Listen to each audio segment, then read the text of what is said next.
Welcome to Data Within Reach. Today we're starting part 3 of our tutorial, Vegas Data Vegas. So let's open up Jupyter Notebook.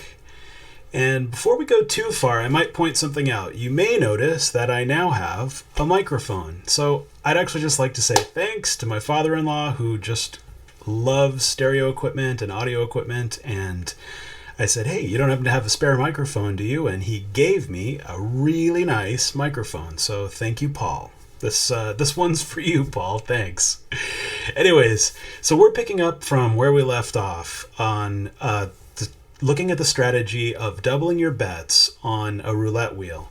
So this is part 3, modeling the betting structure. And we're going to want to go ahead and do a part 4 as well, I think. So for part 3, let's just create a model of how you bet. And for part 4, let's dig into the data and make some graphs and charts and look at how likely the strategy is to work over time.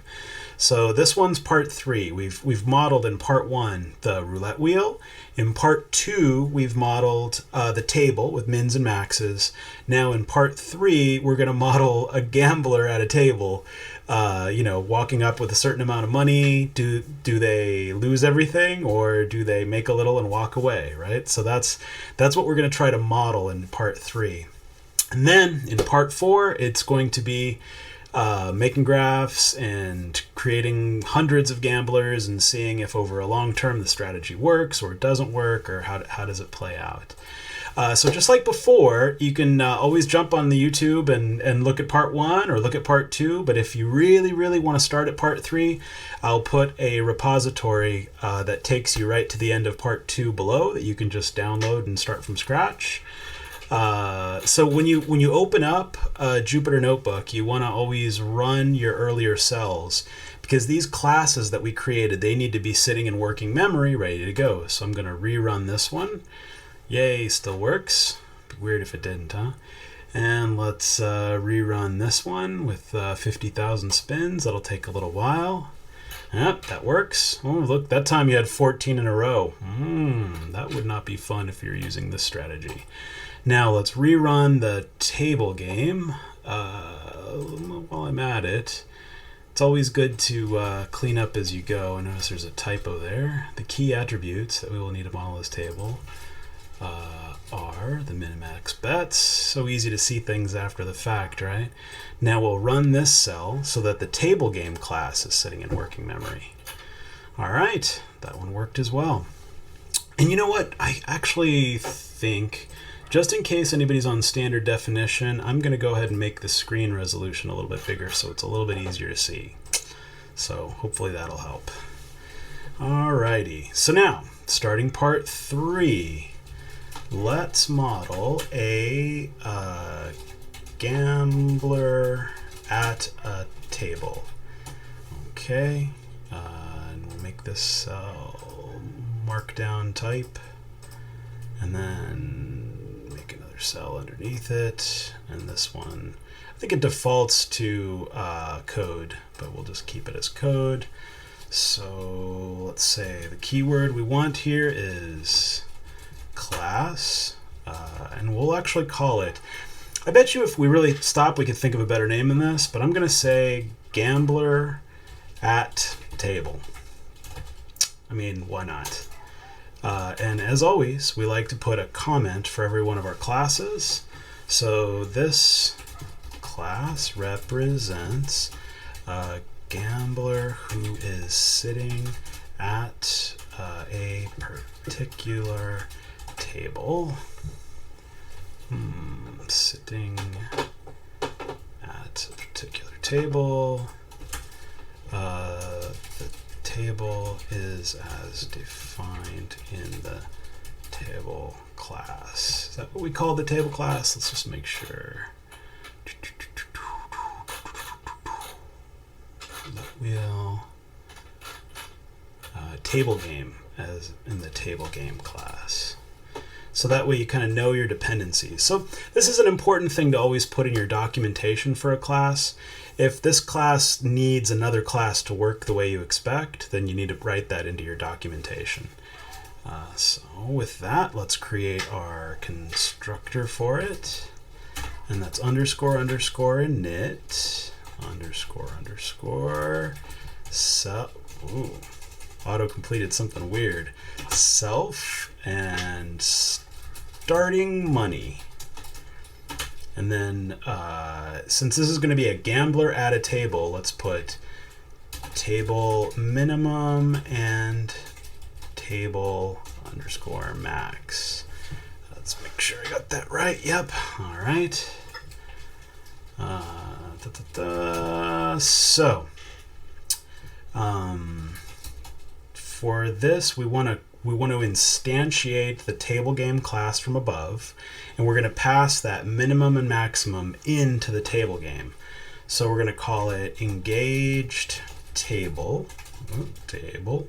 I always misspell it table, but in this case it's table. Equals table game, table min, and table max. Table underscore min and table underscore max. All right. So that's going to instantiate a table, the table that this gambler happens to be sitting at.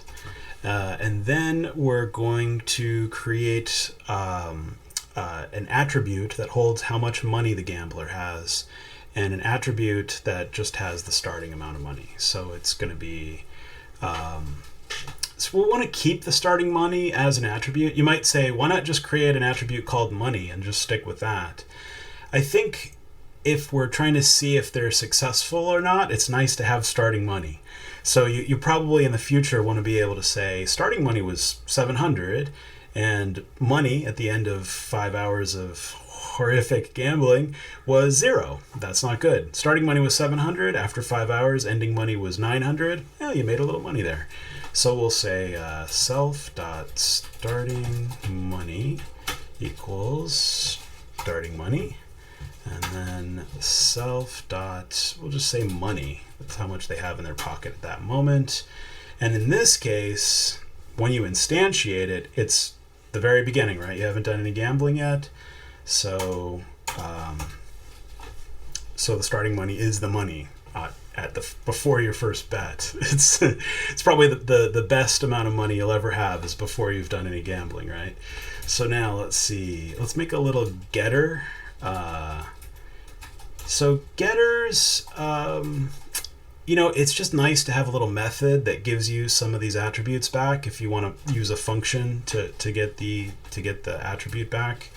You don't have to do this. You can actually, in Python, you can just call the attribute, but sometimes, it's just the Java programmer in me. I like being able to have getters and setters. Java and C# love those, and they kind of automate it these days. But it's just nice to see get current money, and then you can actually read it a little cleaner when you're writing your code. So now we've got a gambler at a table. We've got the constructor or initialization of the class. When it gets instantiated, it'll create a table. It'll have a starting amount, and it'll have how much money is in that gambler's pocket in an instant, in the instantaneous moment. Now we have a function to get current money. Now what else do we need? I think what we need to do is we need to have an attribute that you can run that will place a bet and make sure that the bet is something that can be done because it's not more than the money the gambler has. And then you want to be able to update the amount of money the gambler has based on winning or losing. So let's go ahead and call that place. I'm going to call it roulette black bet, just because I want to be specific. So that this is someday in the future we might want to extend this to other games, and that's part of the reason why we architected it the way we did. We have the way a table behaves is distinct from the way roulette is modeled. So theoretically, you could then later model blackjack. And mins and maxes work the same way for blackjack and roulette, but the rules of blackjack are distinct from the rules of roulette. So theoretically, you could add a class called blackjack in the future. But so for this gambler at a table, for right now, I'm going to make this super specific to roulette. And we'll say it's even just betting on black. And I think for the purposes of what we're trying to figure out with data science, it's kind of the minimum we need. We could model betting on red, we could model betting even and odd, but let's just go with betting on black and then run a bazillion times and see if the strategy of like doubling works, and play with the numbers a little bit. So let's see, place. So that's the long-winded way to say that I'm going to call it roulette in the actual name. Black bet self and amount bet. So the parameter we pass is the amount bet. Let's say black in roulette. All right. Color bet equals black. When we say get color up here, so you see we say get color and it returns black with a capital B. So that's kind of important. You want to make sure that the way black is spelled right there matches the way black is spelled down here. Otherwise you get a little error that you'd have to troubleshoot. So let's say, so first thing we want to test, there's a lot of things to test here. First thing we want to test is the bet, is the bet appropriate because it's less than the amount of money you have? So is the bet let's say less than the current amount, say less than the current amount of money. If amount bet is greater than self.money, that's what we're really testing here, then you need to return something like you don't have enough money for that bet, unfortunately for you. I kind of think that I like, so we're making sure to continue if the bet is less than the current amount of money, but we're really jumping out if the bet is more than. So let's say if the bet is more than the current money, then don't place the bet and return a string instead. There you go. That's a little bit of an easier comment to understand there. And next up, we want to make sure that the bet is within the table range. Remember, we created a self.engaged table. It's the table you're engaged with. So we want to make sure that the bet is in that range. So let's say amount bet equals, I'm incompetent. There we go. Amount bet equals self.engaged table dot place. Will it autocomplete within? Yeah, it will. Place bet. Nice. And then amount bet. So now the nice thing about this is when we created the table game class, we did all the error checking in there. So here's our table game class. So it'll say bet not accepted, and it'll return 0. So if it's not in the right range, it'll change the amount bet to 0. Remember that return 0? So it'll print out a message saying bet not accepted, and it'll change the amount bet to 0. See, that came in handy, didn't it? All right, then we can say if amount bet equals 0, because we know that's what would happen, return bet needs to be within table min and max. All right. So I think that's all the sort of error checking we need for this class at this point. So you've got making sure that the bet is making sure that the gambler has enough money to make the bet, they're not pulling out their credit card, and making sure that the bet fits in the range of the table, which is nicely already kind of taken care of by the table class. So next up, let's check if we won or lost. Was the bet a win or loss? And to do that, we will run I remember this one because it's such a nice function name, spin wheel. So we'll take that engaged table and use the table class in there and spin that wheel. All right.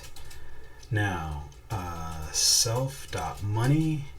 So when you place a bet, whether you win or lose, you put $5 down, you lose $5. If you win, they give you $10 back. If you lose, they give you 0 back. So we're going to say self.money equals self.money minus the amount bet. Did that work out? Yep, tab worked nicely there.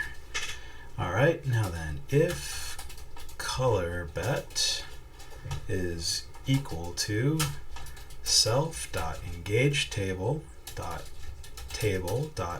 get color, then print win, and self.money. I don't know if y'all remember this from the other lesson, but I created these attributes in the class that were not even an instantiation. They're just no matter what. If you win, you double your money. If you lose, you get 0 back. So we'll get to use those now. Self.money plus, this is what everybody wants, right? You get to add to your money, amount bet times self.engaged table. Let's make sure that tab worked. Yep.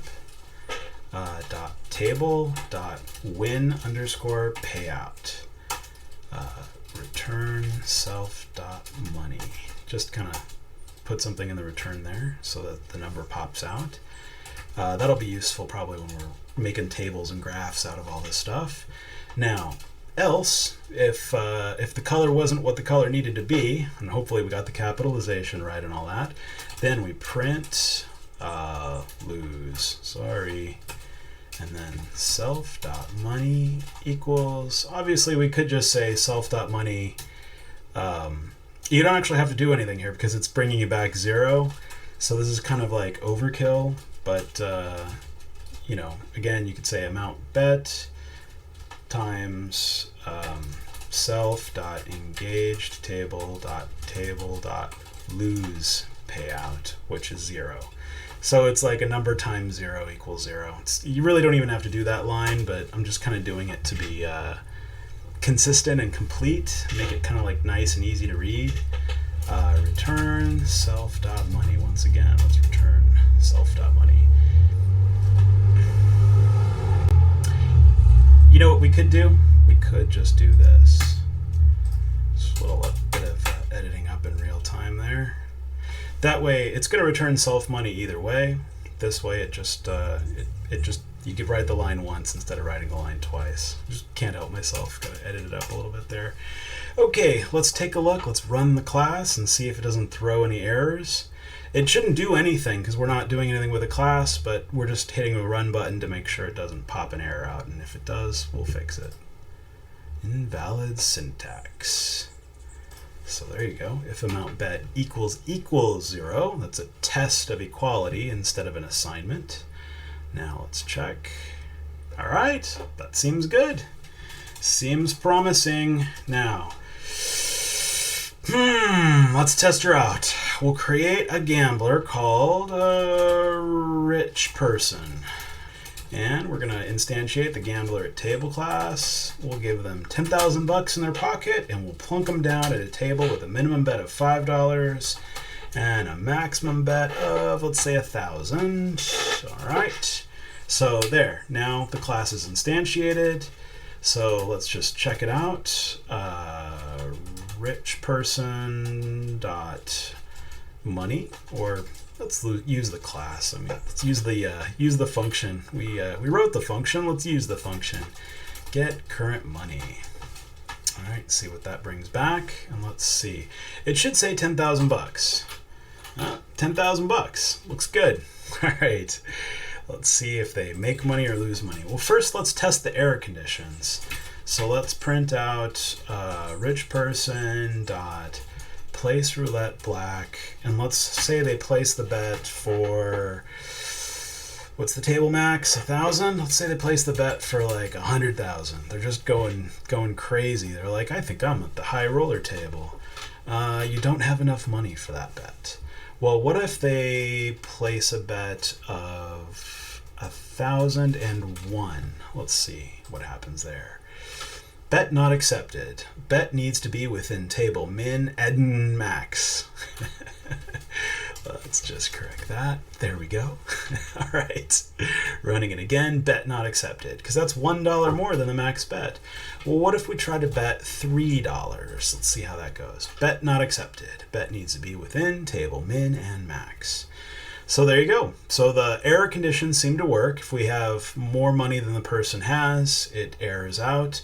Here's an error condition we didn't actually bother with. -3. Yeah, see, that's not going to work because of the table minimum, but we should probably actually catch for negative values and the amount of money they have. That would be probably like a nice addition to this right now. But nonetheless, let's try to do a for reals bet. We'll say $500. That's in the middle of the min and max. And lose. Now this person has 9,500. So let's do it again. Let's see if they win this time. Oh, they win. So they won. They have 10,500. Then they lose. Then they have 10,000. So you can see everything seems to work. We've modeled a gambler.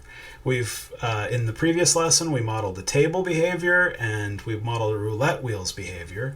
So with those three things, now we're ready to run it a gazillion times and make some nice histograms and graphs and see, is it likely that using the strategy of doubling your bets, you will be able to survive to gamble another day in Vegas.